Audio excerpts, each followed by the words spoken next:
Welcome. This is the final program of our collaboration with the Berkeley Public Library, the series The Pity of War, Benjamin Britten, Wilfred Owen, and the War Requiem. And it's really a very exciting evening. We're bringing together artists and writers and poets from the Berkeley community to reflect on the legacy of Wilfred Owen.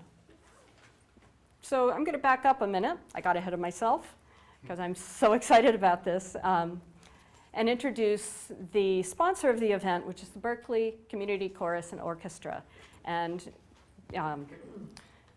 for what's the word when you transparency? I am a member of the Berkeley Community Chorus, and full disclosure, thank you. I had a total blank there. Full disclosure, I am a soprano with the Berkeley Community Chorus and Orchestra, which is celebrating its 50th anniversary. And any of you who are involved in arts organizations know, for a community arts organization to survive for 50 years, and not just survive, but flourish, is really an accomplishment. It was founded in 1966 by a man named Eugene Jones.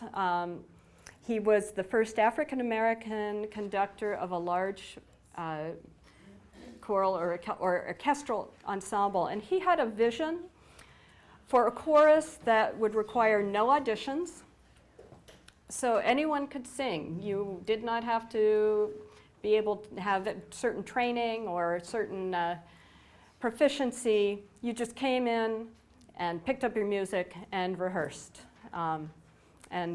very hard, and did some amazing choral masterworks. And he also had a vision for a chorus that would provide music to the broader community for free. Classical concerts are often pretty costly. And so for 50 years, Berkeley Community Chorus and Orchestra has provided concerts, six concerts a year recently, and in some past years it was up to about 12 to 15 concerts a year, always free of charge. So all of our events and concerts are free of charge. This was also a chorus that was founded in Berkeley in the 60s. And while our first concert of our anniversary year was a celebration of our three music directors, Eugene Jones, Arlene Sagan, who some of you who have been longtime Berkeley residents may have heard from and of, and then most recently Ming Luke. We decided that our second semester really should be a reflection of our origins in Berkeley in the 60s. So we decided to take on Benjamin Britten's War Requiem, which is a tremendous masterwork that was premiered in 1962 as part of the reconsecration of the Coventry Cathedral in England, which was bombed into ruin during World War II.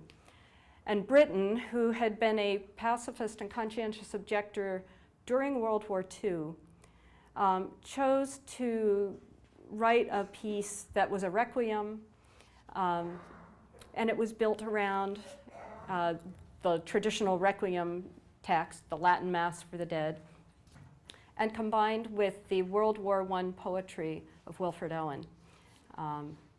We've had in this series a lecture from C.D. Blanton at UC Berkeley about Wilfred Owen. Also on our 50th anniversary site, you can learn more about that, BCCO50.org. You can hear a lecture by Eric Falti of UC about Wilfred Owen. So we decided that we wanted to have a community programs that would really reflect the legacy of Wilfred Owen. And so I bring to you tonight just an amazing group of poets, writers, and artists whose work you can see, the artists you can see, Drew Cameron's work from Combat Papers in the back. Combat Paper works with people to transform military uniforms into paper and into art and books and other tangible transformations.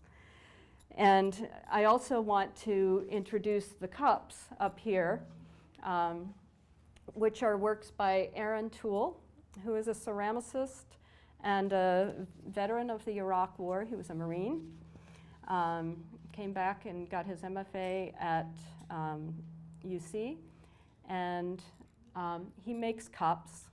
His cups reflect themes of war, and I encourage you, when you get a chance, to come up and really take a look at these extraordinary pieces that will go home with some of our readers and folks today as well.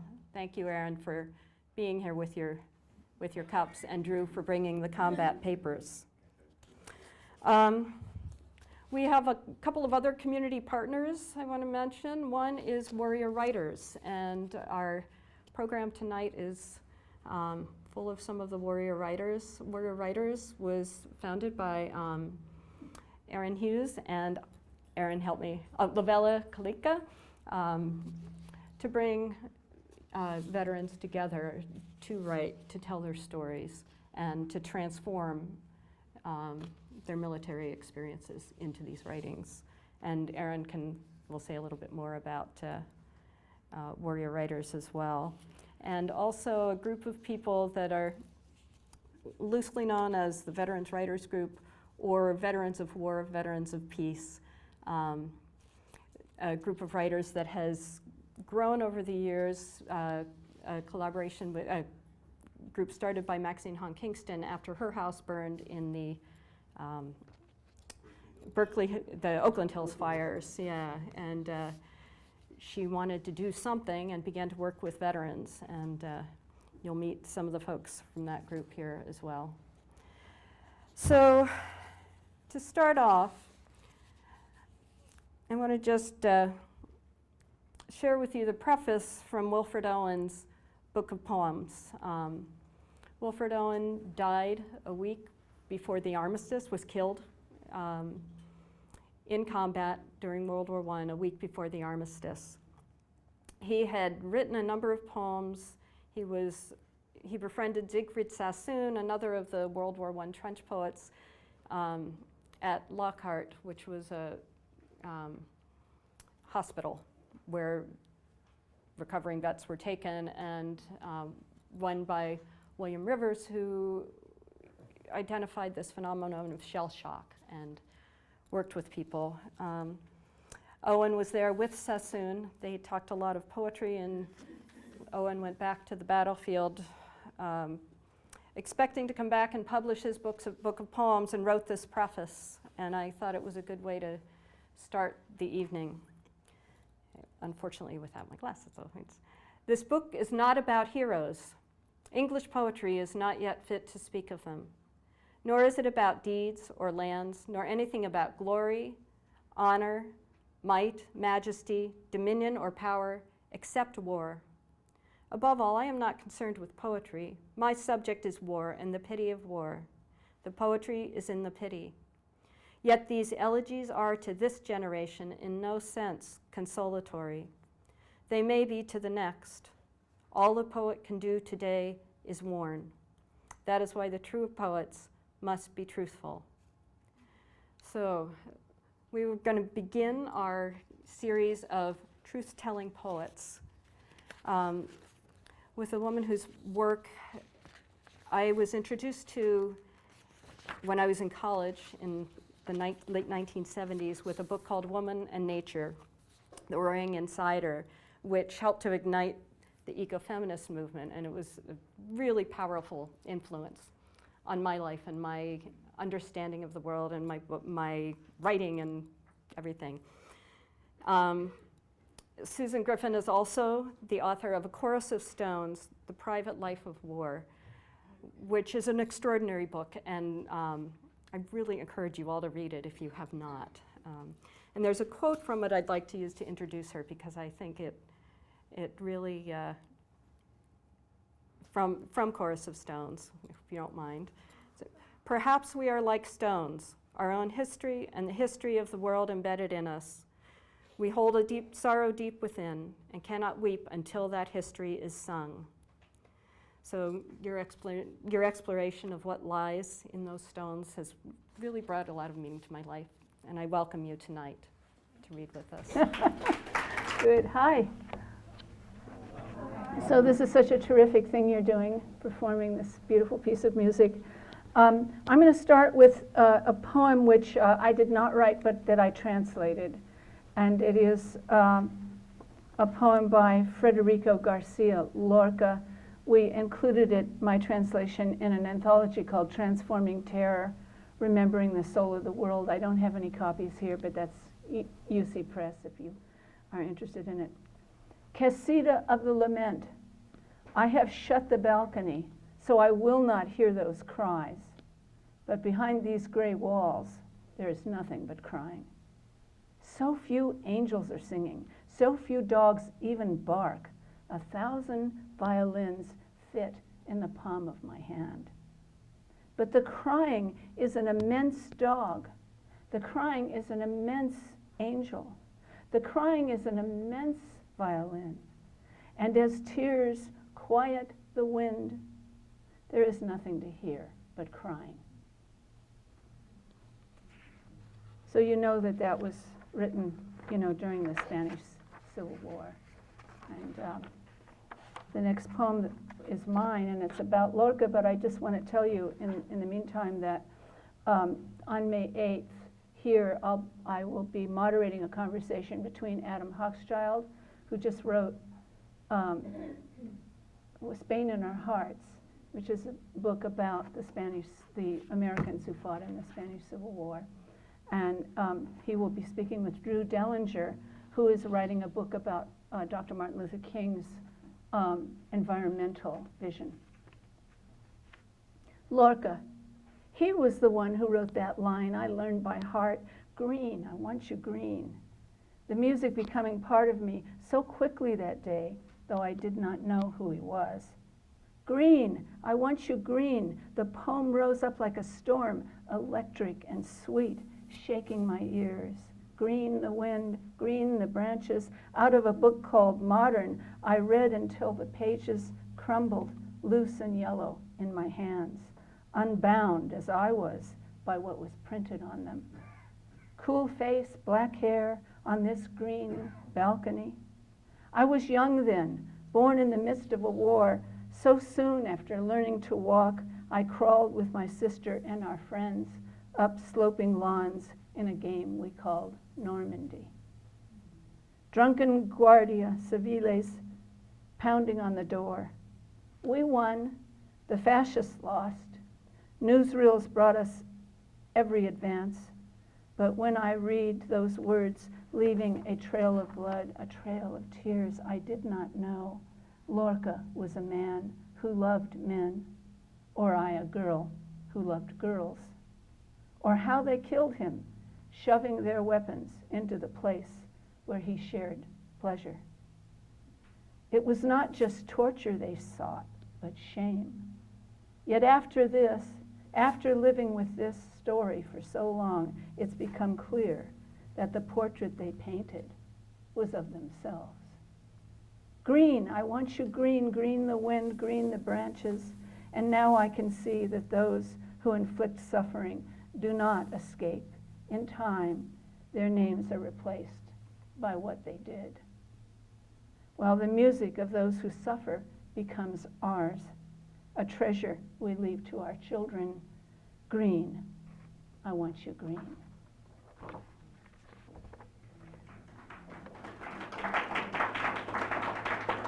So the next poem I'm reading is part of an oratorio, not really an oratorio, but an opera. And I was just talking, with our chair here about how Denise Levertov wrote a wonderful oratorio, and it was also about Salvador. And this is about the massacre of a village in Latin America during the 80s, when the right-wing death squads were massacring many people.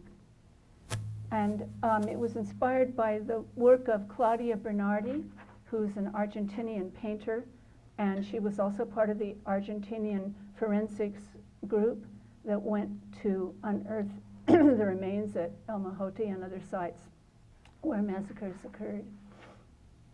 The measure, the precise angle of the shoulder found packed against the side of the cavity, cut into dense clay and crushed. We cannot say whether by burial or by what preceded the burial. The figure we need for the reconstruction of events, strangely opaque to us, and yet so terrifying, all we can do is measure. And this is another piece. This opera that I wrote started as poems, and then it became a drama only when I realized that I had to express every point of view in this event. And so I wrote about the soldiers, and this is called Four Soldiers. First soldier, I fired my rifle in the air. Second soldier, I shut my eyes and did not see. Third soldier, I aimed and took pleasure in the power. Fourth soldier, trying to obey, I was distracted. First soldier, in the final counting, I will never be certain. Second soldier, I shut my eyes and fired. Third soldier, the power of it pleased me. Fourth soldier, a fluttering arm, the sight of dark lashes flooding with blood, distracted me. First soldier, but still they were afraid of me, and really I cannot say. Third soldier, I fired again and wanted more. Fourth soldier, the scattered remains, the whimpering of a child, I could not. Second soldier, I had no idea where. First soldier, my bullets fell. Third soldier, the wanting grew in me. Fourth soldier, I could not find the child. Second soldier, and now at night, whenever I shut my eyes, first soldier, the question comes to me, did I take part? Fourth soldier, I wanted to silence the whimper, to put an end to. Third soldier, the desire became so large, I myself was lost in it. Second soldier, in the darkness, there is never silence, only endless. Fourth soldier, suffering. First soldier, and a voice within me will not be still, saying again and again, yes, you were part of it. Yes, you were. Second soldier, on either side of the gun, death cannot be undone. Third soldier, I am consumed as surely as those whose lives I ended. Fourth soldier, the suffering we willed. Second soldier, continuing. First soldier, unwilled. Third soldier, within us. And this is the last poem I will read, and it's about I wrote it when the Gulf and the Middle Eastern wars, the most recent one, began. And when will they end? We don't know. We hope soon. Innocent.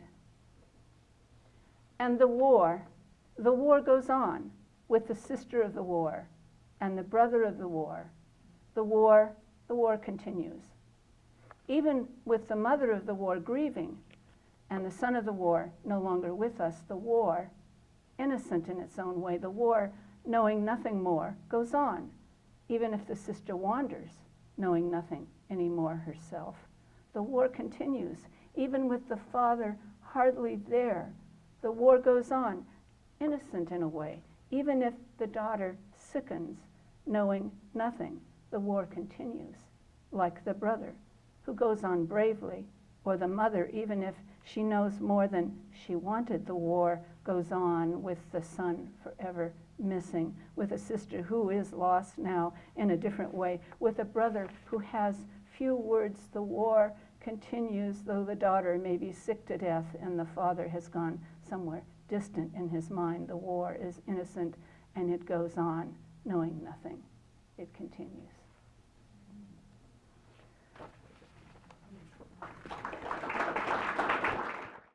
Our next reader is Ted Sexauer.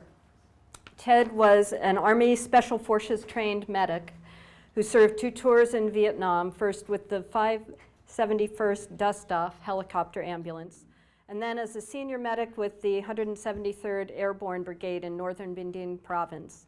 He is a poet. He's a member of Veterans for Peace and a dedicated peace activist. He was featured in Bill Moyer's Journal special on the Veterans of War, Veterans of Peace, which I believe you can still see online.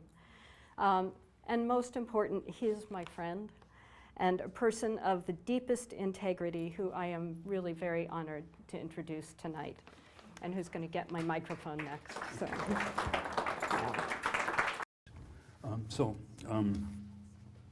The short, I was a medic.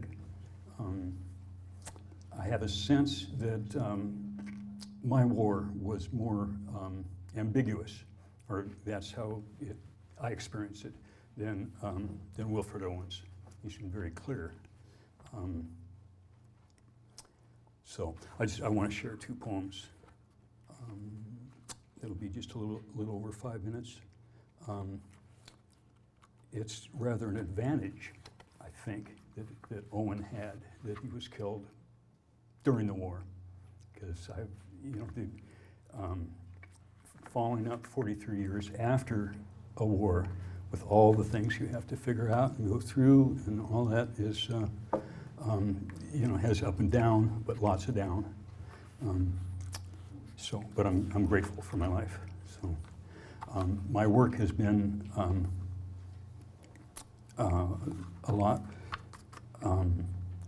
to bring. Once we learned what PTSD is, and I learned how severely it affected me, my work has been to cure myself, to heal myself, and to raise awareness for what it is, so that people will think, and also then to stop war.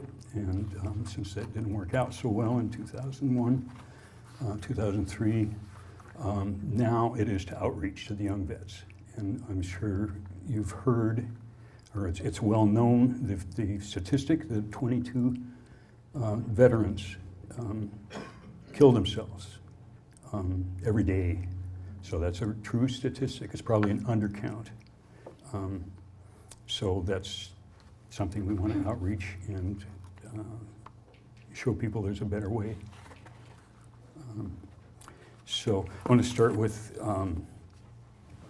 a poem, Progress Report, and it really refers to a man who was active in the 80s, as Miss Griffin said, reacting and trying to raise awareness against the Contra wars in Latin America.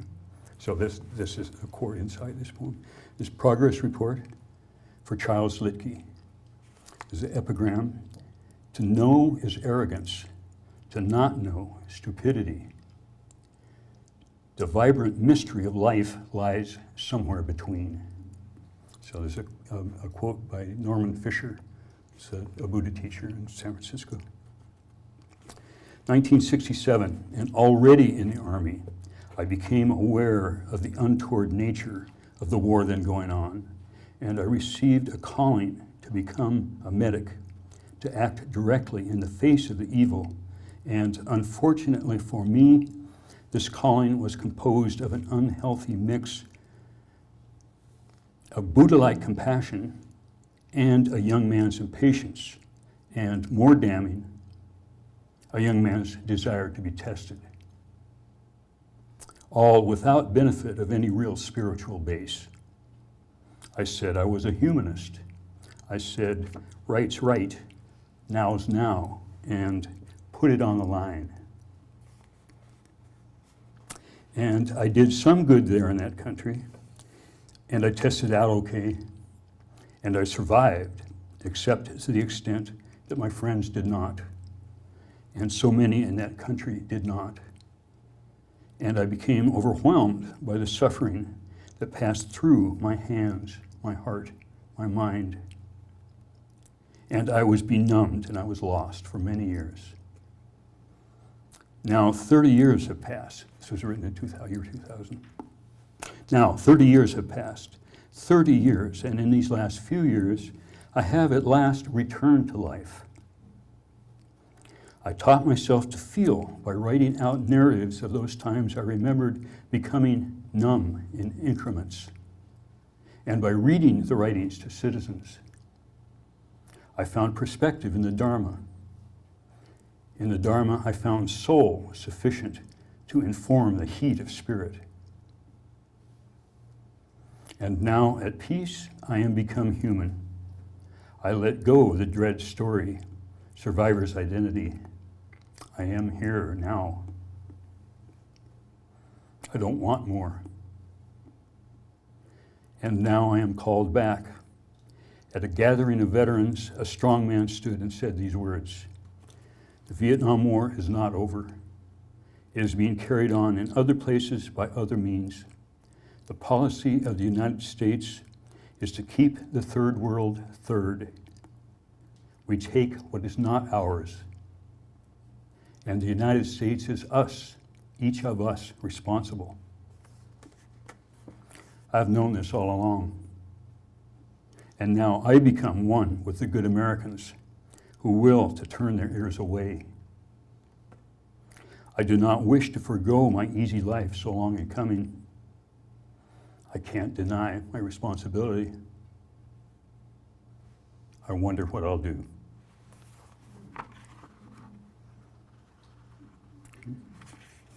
So, for balance, I'll give you a poem of healing. So this is a significant incident that happened in 1998, transformation. Something happened.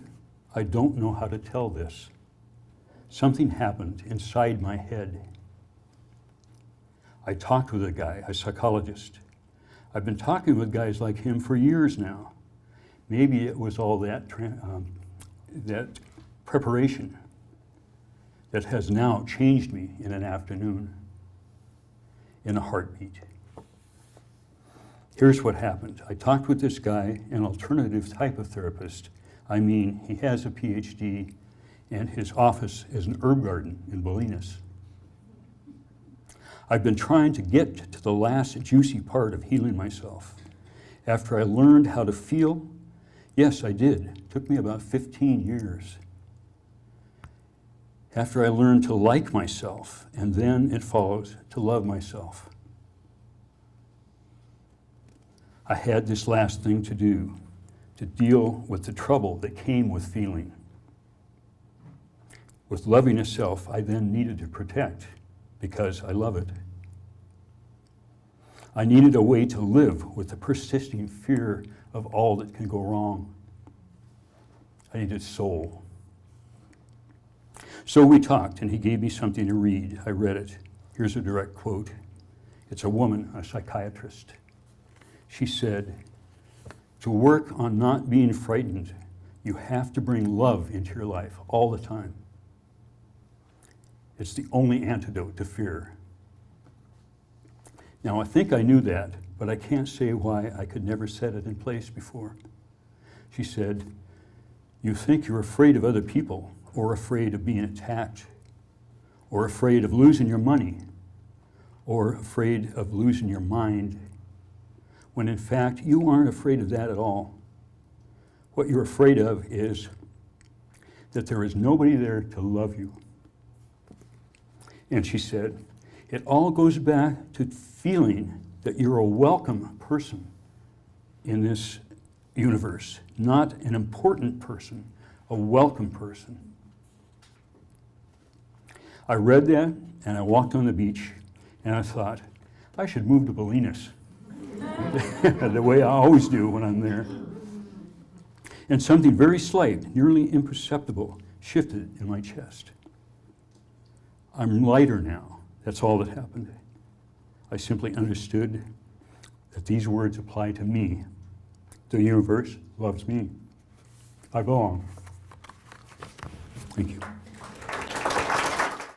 Our next reader is Martin Lesinski. He is a photographer, a writer, a combat disabled veteran, Vietnam veteran. He began combining writing with self-portraits and government documents in the 70s to explore his identity as a disabled vet. Martin also was one of the featured readers on our Writing Through War workshops, and on our anniversary site, you can hear his reading there as well. And Martin, welcome. I want to thank you all for coming. I really appreciate you all coming and here to hear these stories, to hear these truths. When you walked in this door, you actually stepped onto the continuum of war without actually realizing it. But I think what you're going to find here tonight, or hear here tonight, is more the stories of human resilience than anything else. And I just asked that you all open your hearts to what is being read tonight and bear witness to the bravery that the readers tonight are showing with their readings. And on that ado, I thought since it's we're here for the War Requiem, that I would read a piece that I literally did the first draft of while sitting over at Davies Symphony Hall a while back for a performance of Philip Glass's Music in 12 Parts. And so I thought that'd be very fitting for the chorus and the orchestra here tonight to fit that mood. And so this is entitled, let me get situated here. And so this is entitled Score for a Soldier's Journey. Up, down, up, down, up, down, up, down, up, down. One's emotions pulse, ricocheting into spontaneous combustion. Raw, bloody heartbeat searing the moon. Raging against unfairness. Sacrifice for comrades only, no greater context. The hollow echoes of country and freedom, of pride and hubris. Blood on my hands, staunching the heart, the soul. All the possibilities of who one might have been severed by instances of life or death. The screams for self, for innocence lost, for the heartlessness birthed amid the frenzy, for heartlessness, haunting, possessing, ruling one's very breath. For the bold as well as the naive, survival the only thing making sense. Why? How could you put us here? Sacrificing who we might have been for your needs, your desires and ambitions, your dreams constructed out of the lives of others. You traitors to the humanity of man, to all that is precious in the gift of a human life. Having survived the fray and our destruction by your hollow ambitions, to claim life and self, to modulate, to turn from illness, to reclaim health. The space to breathe life deep into our lungs, ears open without recoil, eyes a witness to beauty. Our relentless pursuit of life from battlefield to today, to this present moment, heart bursting into life, sampling life beyond imagination, exquisite, subtle, possessed, claimed, anew in triumph. The crowd of humanity not knowing where you have been, nor where now you stake your claim.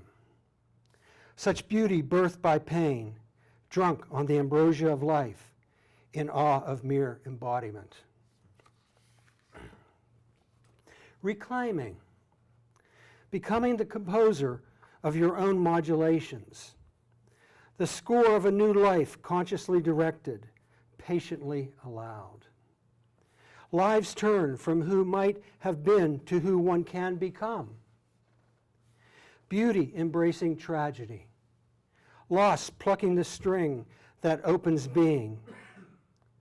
Accepting this life, its modulations of ups and downs, of stops and starts. Its unchartable course of possibility, of relief and calm at rest. The task is to become skillful in sounding the high note and the low note in unison. Telling unfolds. The bones in the heart pronouncing the wonder that is this life. From the borders of life or death, from survival to voicing a song of life, sharp, distinct, authentic. To determine who sits at the keys, player, composer, heartfelt score. Thank you.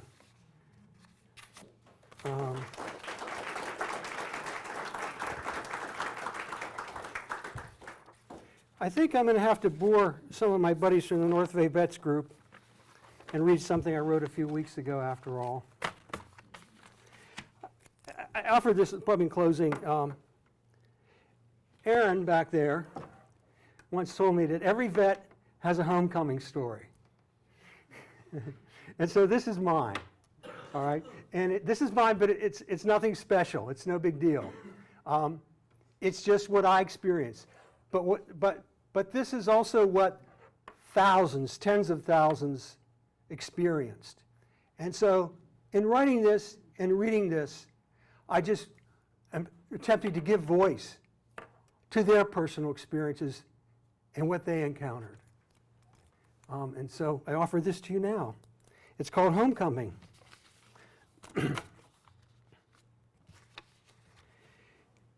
It's 5 hours airtime from the Philippines to Japan. Though dinner has ended an hour ago, orderlies feed us. It's just an overnight stop. In a sense, the 5-hour flight merely a warm-up or dress rehearsal for tomorrow morning's flight. Dressing changes and a dose of Japanese TV. Lights come on and they begin to move us. The canvas stretcher clips into wall brackets as a piece coming home into its puzzle. Another stretcher is lifted into place above me. Another piece aiding completion. Green canvas filling my vision. Stacked 3 high, the loading pattern has issued me a middle edge. It's 12.5 hours airtime from Japan to Anchorage, strapped onto a stretcher, both legs in cast. 12.5 hours of sleeping and thinking and staring into military canvas 1.5 feet before one's face. Periodic time, man's international dateline, tries to tell us we've arrived the previous evening, as if by resetting the clock our transit never occurred. This body and I know otherwise. It's 3 or 4 hours on the ground refueling. Cold air. The tail ramp has opened. The Red Cross provides Newsweek from a month ago to pass time and reacquaint one with the world. Extra blankets fail to temper the chatter of unwhole bodies too soon from the tropics. It's 5.5 hours airtime from Anchorage to somewhere in Illinois. The tail ramp opens warmer. A half-intended gesture towards strapped-in cargo. Ambulatory wounded struggle past. Unloading begins. It's 3 hours airtime from somewhere in Illinois to Andrews Air Force Base near Washington, D.C. The shortening hops tease arrival thoughts. Unloading continues. The canvas presence above me is removed. Finally, space enough to rise on elbows and roll my head.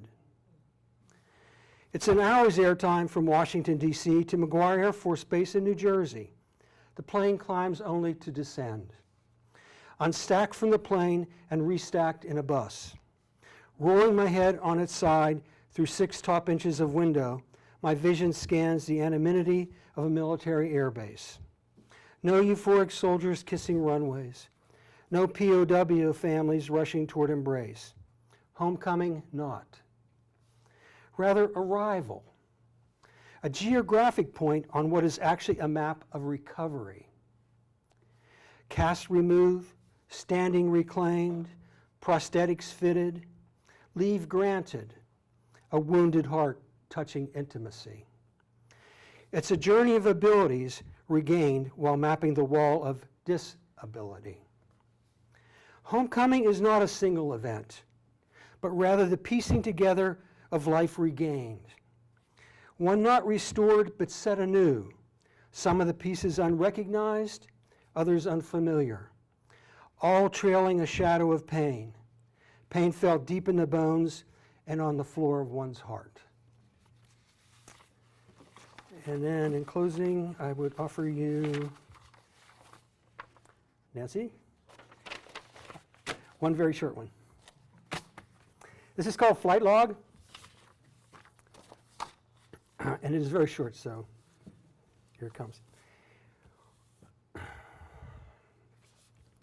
Wings outstretched, wooden birds fill the sky. Magnetized, the rubble of self takes flight, rising up, up, gliding elegantly, circling destruction, letting fall bombs of compassion. Thank you all very much for coming out and supporting us tonight. I'm very grateful to know a lot of the people reading tonight, so I feel the bounty of my community. So these two pieces I'm going to read are both memoir poems. They're both nonfiction, and they'll both be included in an anthology that's forthcoming called Inheriting the War. It's the, I think it's all poetry, but it's the writing of those who've inherited the war from parents who were in Vietnam as either military or as refugees. So it's bringing together the two communities that I cross as the daughter of a refugee from Vietnam and a father who served in Vietnam. The first poem concerns that relationship. The rescue. Note evacuational signal, do not disclose to other personnel. When the evacuation is ordered, the code will be read out on American Forces Radio. The code is, the temperature in Saigon is 112 degrees and rising. This will be followed by the playing of I'm Dreaming of a White Christmas. U.S. Embassy's standard instruction and advice to civilians in an emergency, April 1975. Of the 8 bars of White Christmas, the evacuations photographer snaps, don't even ask what idiot dreamed this up. And the Australian correspondent recalls, Bing Crosby did not croon on my radio. My civilian father never even got that booklet en route from a mechanic's contract in Tehran when he returned to Vietnam in late April, intent on rescuing my mother, the war widow he'd lived with for 1 year in Can Tho. Before he even arrived again in Vietnam, the South Vietnamese radio announced, help all Americans evacuate the country. Get them now to the American Embassy immediately for their time is running out. So when he came to Saigon knocking for my mother, she called him crazy GI and let him in. And when the VC went door to door in the middle of the night, looking with guns for that American man in the building, my mother then convinced the landlord to drain the water tank to let her old lover stand within its darkness, to hide there inside. She says, I saved his life, my God. Without me, he'd have been killed so many times already. Yet the next day, with the American Embassy closed and Tan Son Nhut Airport bombed, leaving only one evacuation point, 22 Yalom. So many soldiers trailed them there so closely, my mother believed she must leave or die.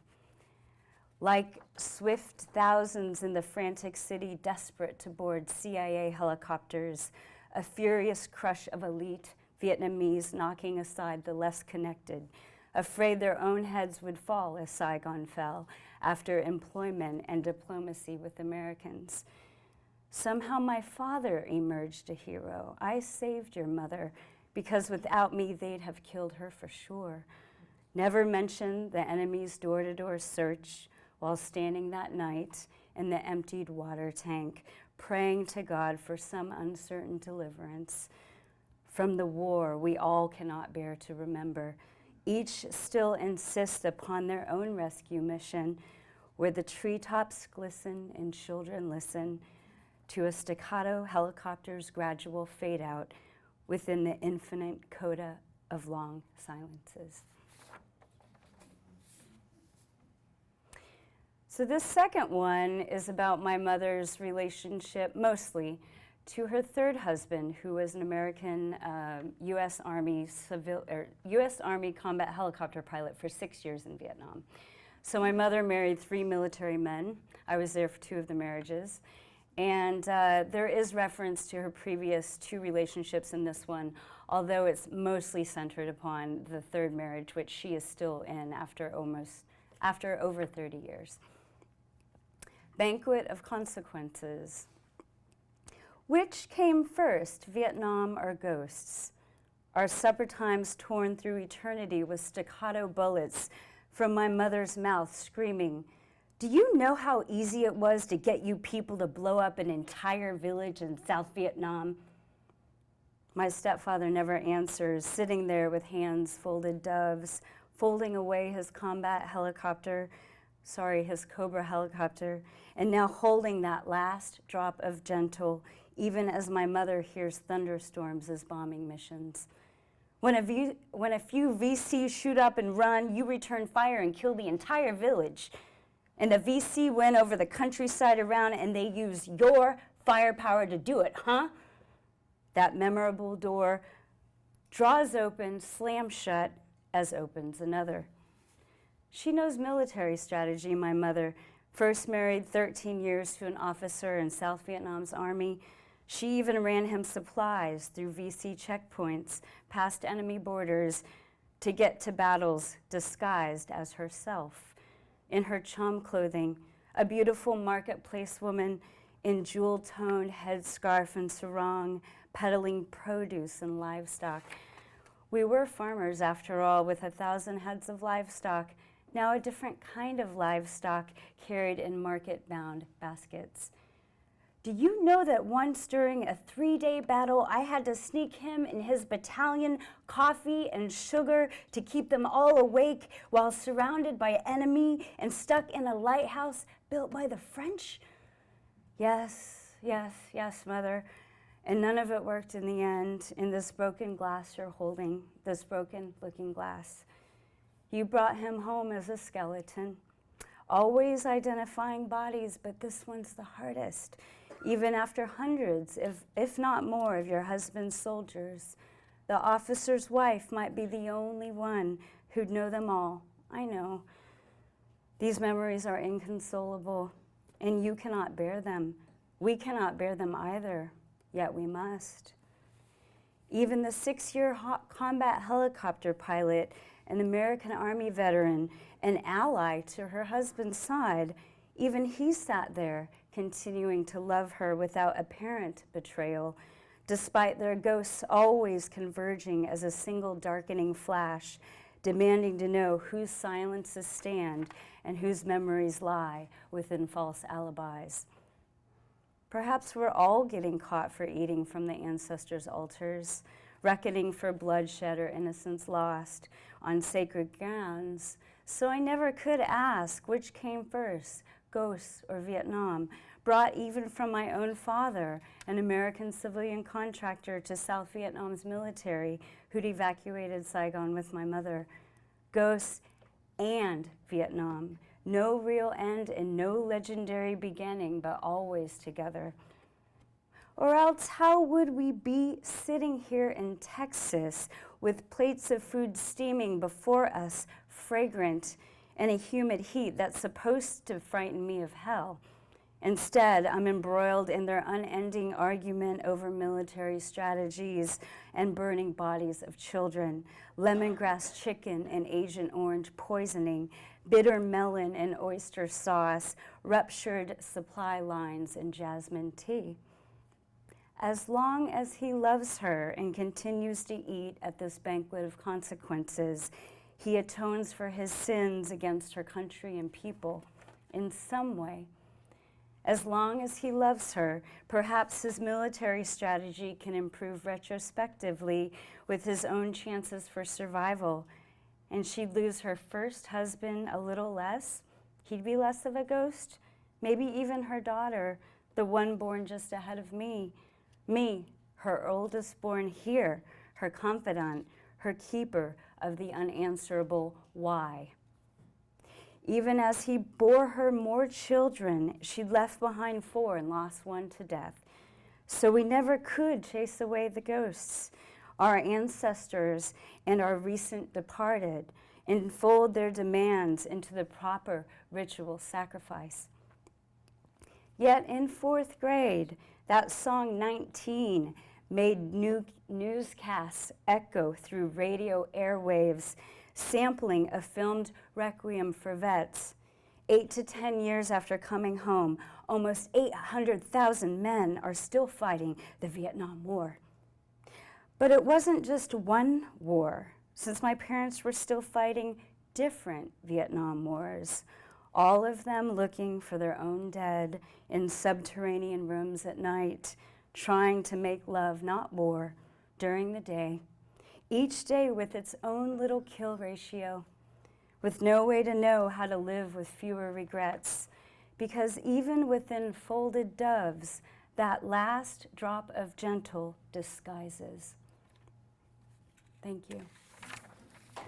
Our next reader is Ehren Hughes, and one of the founders of Warrior Writers, and while they're getting him put together there, on the back tables you'll find books available from Warrior Writers, Veterans of War, Veterans of Peace, and some of Drew's work as well.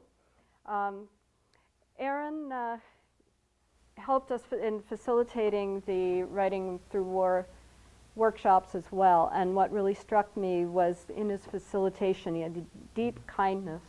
We're really grateful for his partnership, and welcome. It's really humbling to be here, sharing a night with such amazing people.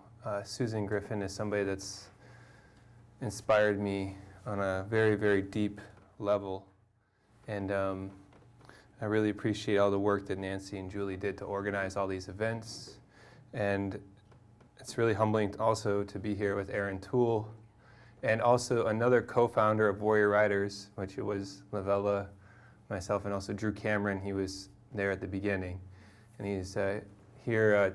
He'll be talking a little bit about combat paper, but his work is some of the most important work being done in the art world today, and I really want to encourage everybody to not leave without stopping at his table and picking something up. And also, I want to thank Emily for coming out and sharing some of her words today as well. And Amber Hoy, one of the most amazing artists in the veteran art community, who's just been blowing people away since I met her a few years ago, probably before that. And that wasn't a pun, actually. That sounded bad.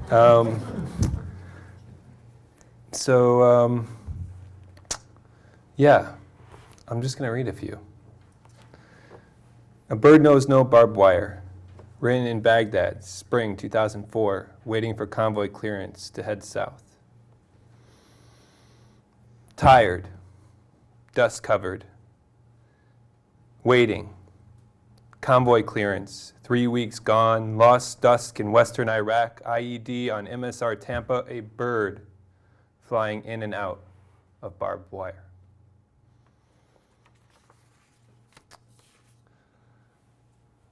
So, kind of setting the stage, all of these war requiem pieces were working through the lineage of Wilfred Owen, and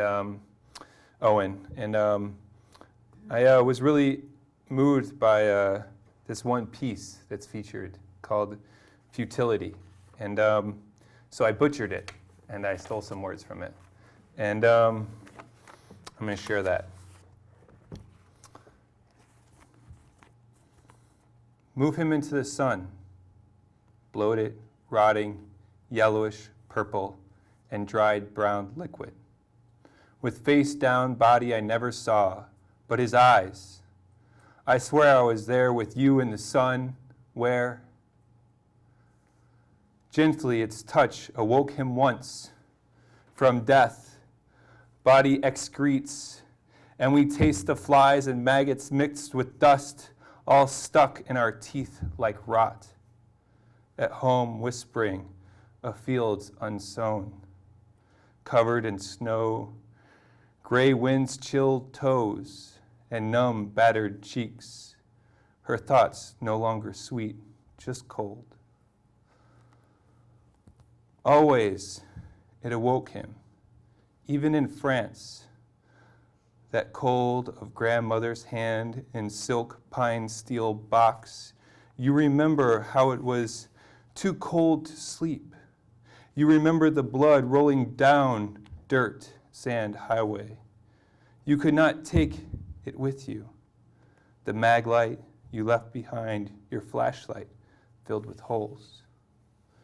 Until this morning and this snow, like dusk in everything, on the skin of your teeth. If anything might rouse him now, in holy ground for miles and miles, his holy ground, your family's ground, my horizon. The kind old sun will know. I was thinking you might like to let go of that little piece of metal with those holes burnt through you too. I think how it wakes the seeds, but you do not wake.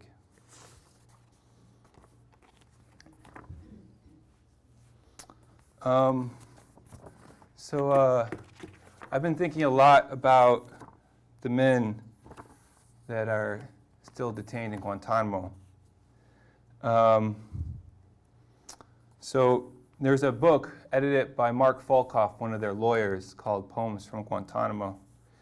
And this is a piece that I responded to, and I'm going to read a little bit about this individual and a response that I wrote. Juma al-Dosi, a 33-year-old Bahraini national, is the father of a young daughter. He has been held in Guantanamo Bay for more than 5 years. In addition to being detained without charge or trial, Dorsey has been subjected to a range of physical and psychological abuse, some of which are detailed in Inside the Wire, an account of Guantanamo prison by former military intelligence soldier Eric Saar. He has been held in solitary confinement since the end of 2003, and according to the U.S. military, has tried to kill himself 12 times while in prison. On one occasion, he was found by his lawyer, hanging by his neck and bleeding from a gash to his arm. And this is a piece he wrote. Death poem. Take my blood. Take my death shroud and the remnants of my body. Take photographs of my corpse at the grave, lonely. Send them to the world, to the judges, and to the people of conscience. Send them to the principled men and the fair-minded, and let them bear the guilty burden before the world of this innocent soul.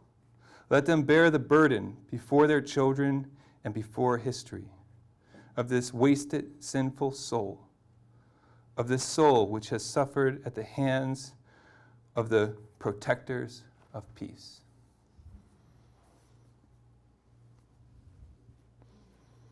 I bear the burden, yet it means nothing. I cannot carry blood. I cannot pick up blood. I cannot carry blood. I can only carry guilt and anger. Remember? The memory of your picture. I never saw it, but I know it. At times, you are not there, empty eyes, shocked, lost, gone. Yes, gone. Just strange jumpsuit and hunched posture, mind with family and tea and darkness. Darkness eyes, contrast bright, stark, fluorescent room, squinting, fresh paint, bleach, and simple green. Sterile, tortured lights flicker, stale air, boot shine. Taste the stainless steel and wet concrete. My children look. They stare for a moment at your picture.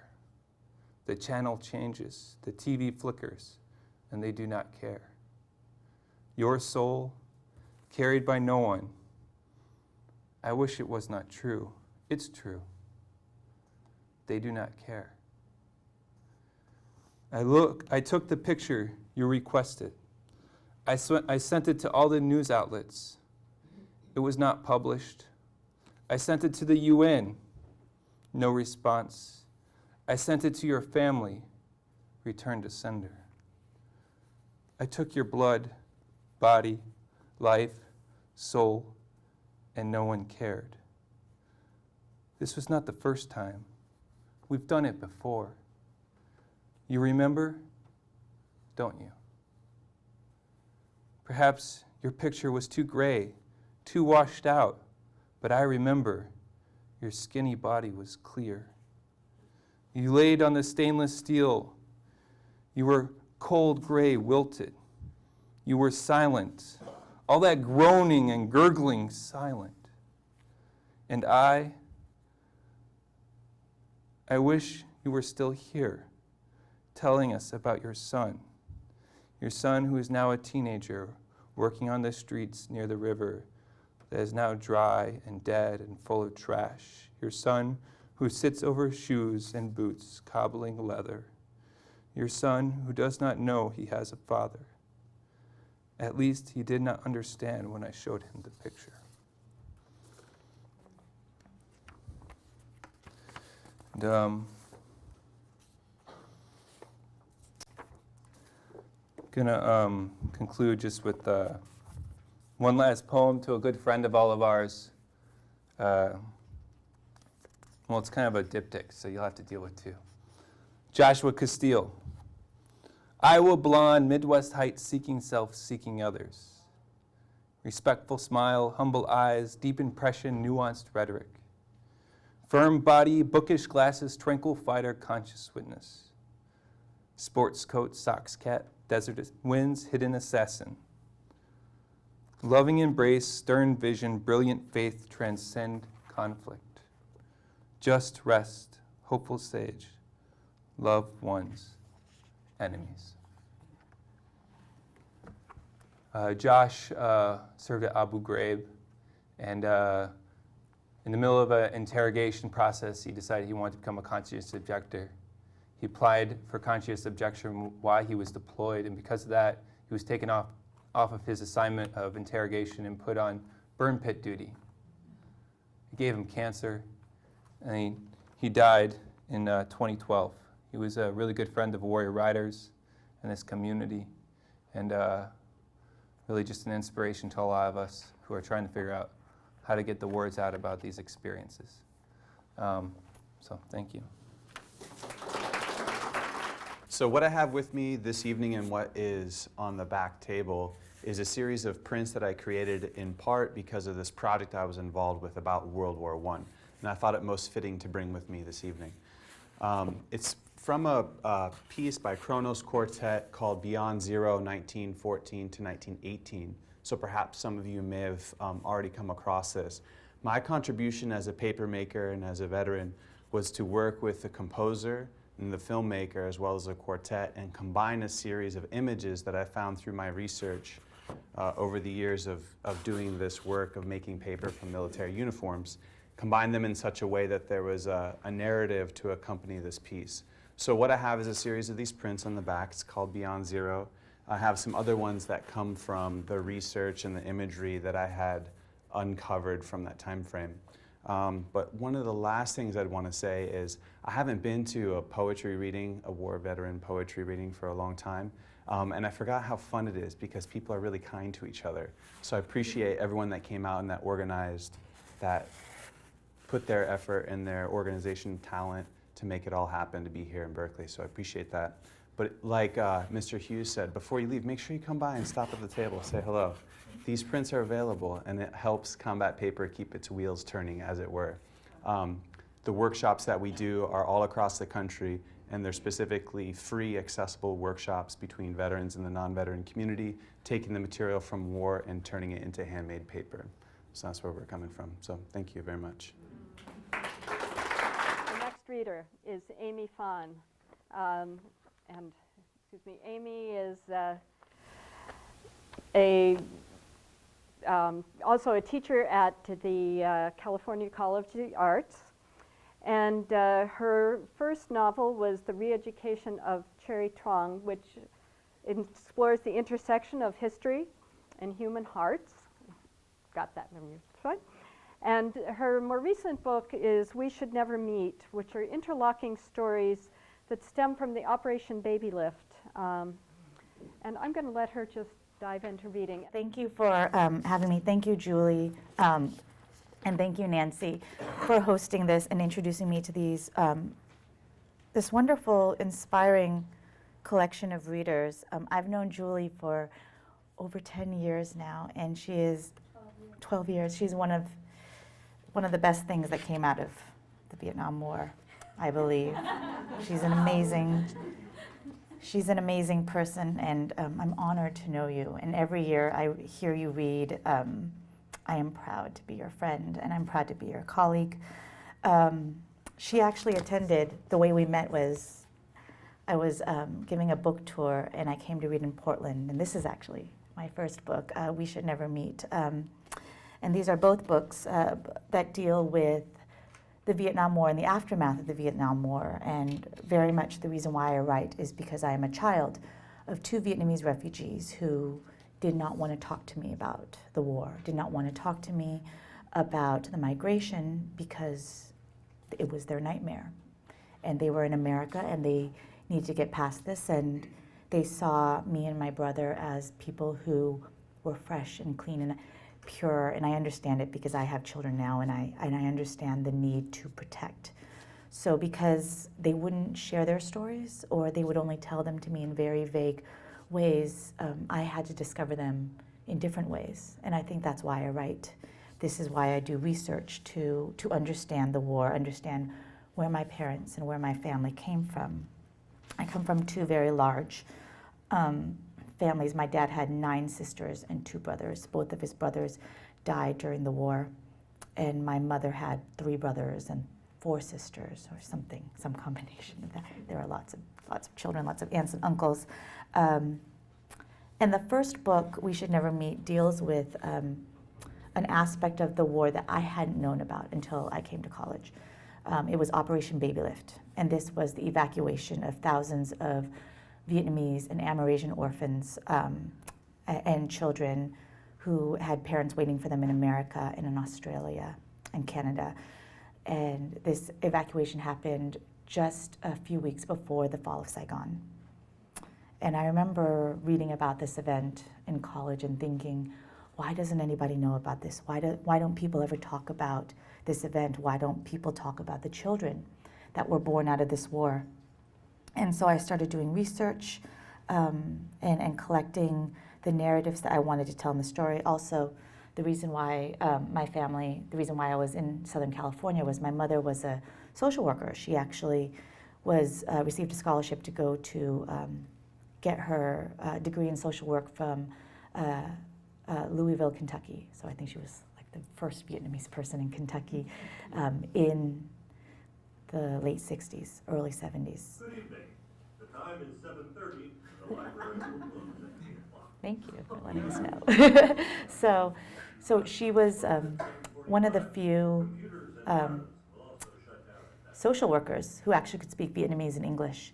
And so they recruited her to work at Camp Pendleton, to work with all the Vietnamese refugees coming in through Southern California. And then eventually her job became to work with the unaccompanied minors, the Vietnamese children who came over during the boat refugee exodus. So these children who were sent on boats by their parents to come to America, and they needed homes, they needed parents and guardianship. And so my mother helped with that. And I remember my mother always said, it's hard to be a refugee, it's hard to be an immigrant in this country, it's even hard if you don't have a family. And I really remember those words very strongly. And then when I heard about Operation Baby Lift, I was connecting what my mother was telling me about the stories. I was connecting it with this historical event, and I realized I wanted to write about these voices that I didn't hear about. I knew very little about their voices, but I thought their stories were compelling and strong. So in the middle of my research and writing for this book, my brother reminded me, or he knew, I didn't know this, that my mother was actually on Operation Baby Lift. She was on one of the planes leaving Vietnam. And so it's very typical that my mother would not tell me this story. She doesn't think there's anything amazing about it. She doesn't think there's anything heroic or courageous. It was part of her job. It was part of her reality. And in many ways, she was desensitized to that experience. So the scene I'm going to read to you, I'm going to try to read from both books if I have time. These are 8 interconnected stories that surround the events of Operation Baby Lift. 4 are set in Vietnam, and they follow one baby going from his or her mother to a nun and duck farmer in the Mekong Delta, to a Vietnamese social worker, to an American doctor who actually takes the baby onto Operation Baby Lift. So this is from Bound. So this is actually during Operation Baby Lift, when they were trying to airlift as many children as possible out of the country for fear that the Amerasian children were going to face dire consequences after the fall. Though the sun had set, the black tarmac and aluminum stairs to the plane radiated the day's heat through their shoes. The staff formed a receiving line for the infants, passing each crib, box, and basket along until all had boarded. They smiled at the other passengers, another agency from the other side of Saigon. Some recognized each other from maternity wards and the immigration office and waved. The military plane was vast, even for 2 orphanages. While there were several long rows of tan canvas seats in the front, the main cabin was empty, the large floor covered in army green blankets and pillows. The older children in the front seats curiously stared out the plexiglass windows, waving to ground control crew inspecting the plane. They strapped the babies in with long, thick seat belts that draped over 5 cribs each. Over the children's crying and questions, the flight crew shouted their instructions. Airport officials arrived, once again searching all the plane's compartments and under the seats. They detected nothing, and the officials nodded their approval. 3 immigration officers boarded for final inspection. Harold and Dang motioned for the older boys to slump low in their seats. The officers took their time wandering down the aisles, suspiciously examining each child's face and matching it to the corresponding name and birth date. Bridget stared ahead as the officers passed her. Immigration had the authority to yank any child they wanted off the plane. If that happened, it was unclear what would happen to those children. Probably sent back to another orphanage, or worse for the boys, drafted. One of the officers stopped for a long time in front of Nee, a 12-year-old boy whose identification claimed he was 9. Nee stared at the floor. The officer crossed her arms. "Stand up," she barked. Nee looked over to Harold, seated next to him. "What seems to be the problem?" Harold asked in Vietnamese. "The boy seems very mature for a 9-year-old, the officer said, still glaring at Nee. "Stand up, boy, so I can get a closer look at you." Still staring at Harold, Nee stood, trembling. The officer squinted at the boy and looked again at the identification papers, shaking her head. "Excuse me," someone said loudly. The pilot stood at the cockpit door, glaring into the main cabin. "You're holding up our departure." "We are still clearing the children," the officer said in English. "It is procedure." "I don't care," the pilot said. He strode down the aisle to where the officer and Nee stood. "Ground control is ordering us on the runway now. We're already an hour late." "You are still in Saigon," the officer said. "This plane must still abide by government regulations." "The U.S. military is expecting us in Tokyo in several hours. This plane is under orders to abide by their regulations." She looked to her fellow immigration officers, a few silent nods between them. The officer straightened her back and, without looking at the pilot, muttered they'd finish their inspection shortly. The immigration officers left soon after, hurriedly granting clearance and disembarking the plane without speaking another word to the staff. "Thank you," Sophie said to the pilot as the children stared at him in awe. The pilots turned the aircraft to power down the runway. The passengers were warned that military planes were not insulated and cupped their ears against the overwhelming engine noise. The airplane lifted off, climbing so steeply into the air they were almost vertical. The aircraft maintained maximum speed, wary of potential ground fire. Okay, So that is from We Should Never Meet. And the second book is called The Re-Education of Cherry Trung. And this takes place during the war, but also 30 years after the war. So it follows one family, two families actually, the Nguyen's and the Vos, and their migrations and lives in America and in Vietnam. And there are several narrators, but the narrator I'm going to read from is one of my favorites. Her name is Kim Lee. And she is a grandmother who lives in Orange County, California, in Southern California. And she was a very powerful, very influential woman when she was in Vietnam. And now that she's in America, she doesn't speak the language. Her grandchildren don't really pay attention to her. Her children don't, ignore her. And so she feels a little bit neglected by them. And the only time they pay attention to her is when they need to take her to her doctor's visits because of her high blood pressure. So this is Kim Lee's little section, and it's okay. Whenever the doctors or her grandchildren would bring up the potential consequences of high blood pressure, Kim Lee had to laugh.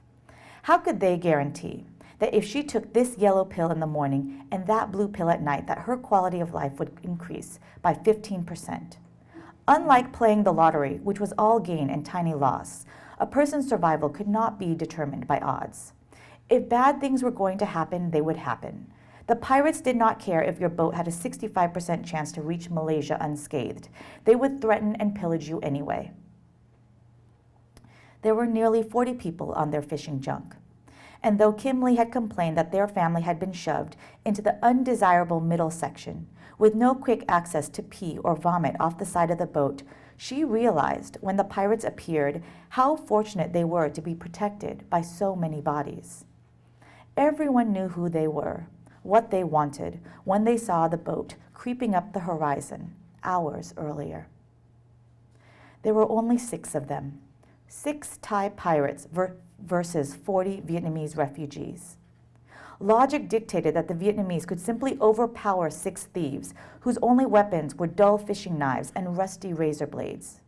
Yet, so many of her boat companions threw over their valuables, hysterically weeping for mercy. Their cowardice incensed Kim Lee. The pirates hadn't even bothered to jump onto their junk, sluggishly circling the boat and gathering their unearned spoils like monks collecting donations at temple. This was the laziest pirate attack Kim Lee could imagine. Odds had nothing to do with the volume and clarity of her scream. When the pirates drew near enough that she could see the moles on their faces and smell the stench of their ragged clothes, she reached her mouth up to the sky, and with all the breath in her lungs, she wailed and wailed and wailed. Kim Lee wasn't even sure what she was saying, if words uttered from her throat or nonsensical guttural moans. But when she felt her son Viet grab her face, press his forehead against hers, and she was finally calm enough to look around the boat, Kim Lee realized that it had worked. The pirates had left. The rest of the refugees stared at her. Frightened or impressed, she wasn't sure. They said nothing for hours. They simply listened to the waves, dreading the appearance of another boat, but armed with the security of Kim Lee's shattering, powerful siren. Later, the other passengers would say the pirates were too lethargic to bother jumping on the boat to slash Kim Lee's throat. They'd gotten what they wanted and had left. Kim Lee felt these ungrateful dissenters had missed the point.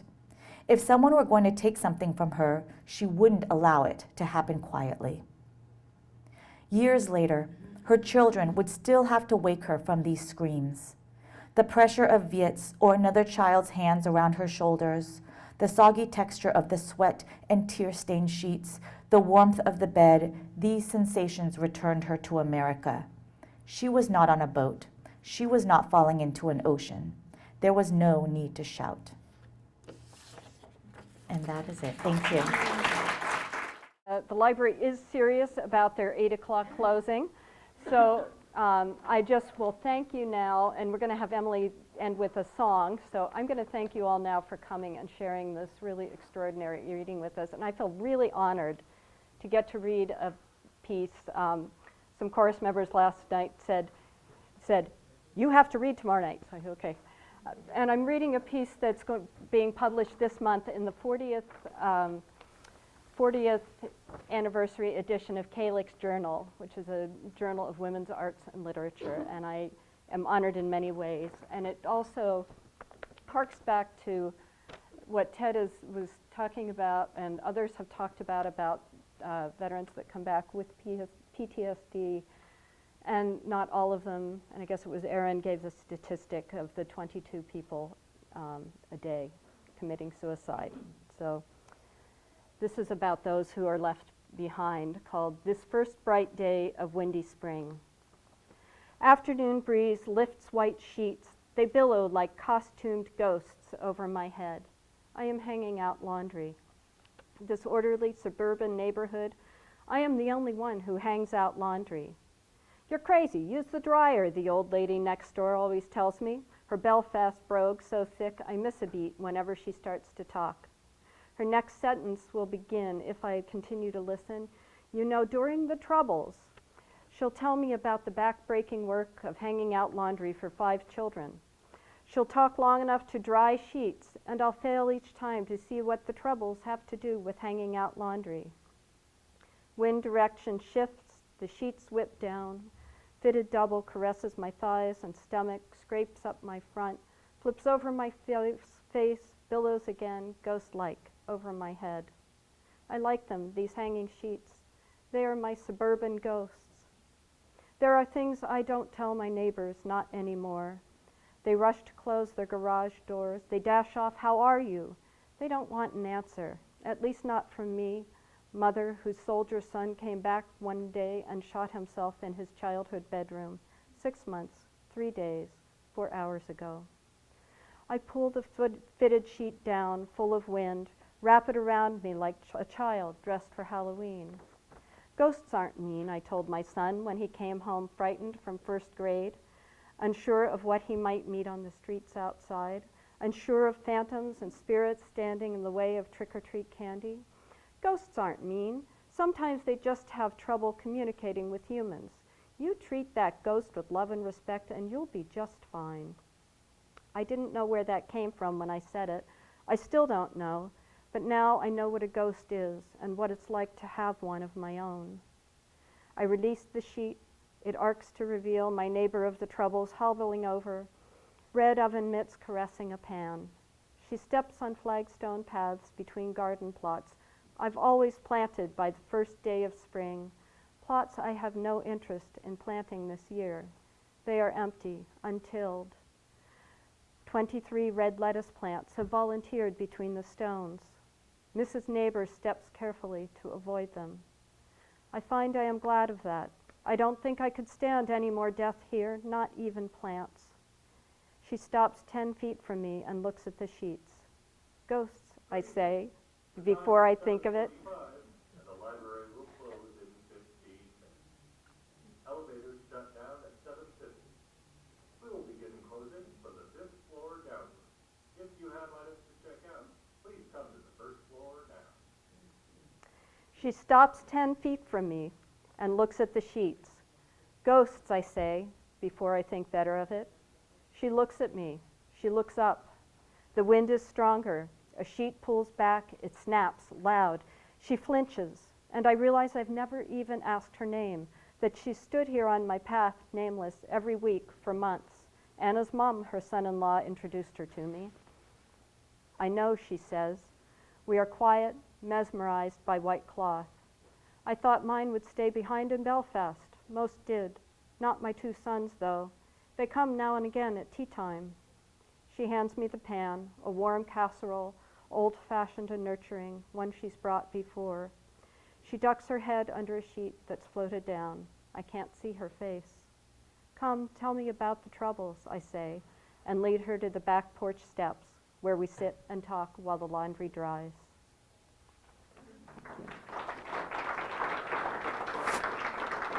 Our final act is Emily Yates, a writer, musician, and artist. She now lives in Oakland.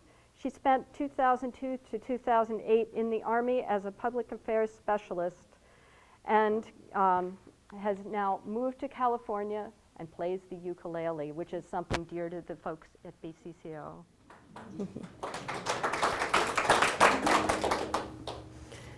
Hi. Oh, I'm amplified. All right. I'm going to try not to get interrupted by the voice from above. I wrote this song partially during a Veterans for Peace conference, partially during an Iraq Veterans Against the War convention, because I was having lots of conversations with people about yellow ribbons and how the ones who have them on their cars seem to know the least about what we were actually doing in the war, in any of the wars. So this song's called Yellow Ribbon. Take that yellow ribbon off your car. Take that waving flag off of your door. Don't act like you understand what we've been fighting for. Take that fake concern off of your face. And take that handshake and just move along. Stop appreciating me for all that I've done wrong. And take that yellow ribbon off your car. You think that I went to liberate, so when I come home you celebrate. But you can't bring back the dead by throwing a parade. You tell me I made my nation proud. I wish you wouldn't say it so damn loud.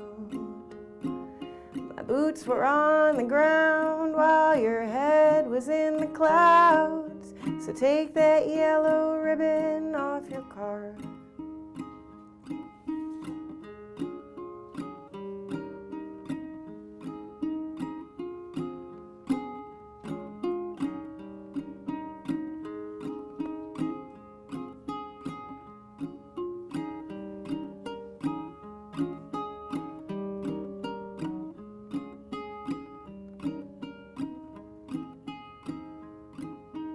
If you want to show me that you care, well, think about how things are over there. We're bombing schools and hospitals in case you weren't aware. So when you tuck your children in at night, don't tell them it's for freedom that we fight. Let them know that there's a war on, but don't tell them their side's right. And take that yellow ribbon off your car. And don't pay for my meals, don't give me special deals, unless you want to hear all about the way I feel. Don't make me your hero, just lend me your ear, oh. And wipe the tears I cried while I apologize for that goddamn yellow ribbon on your car.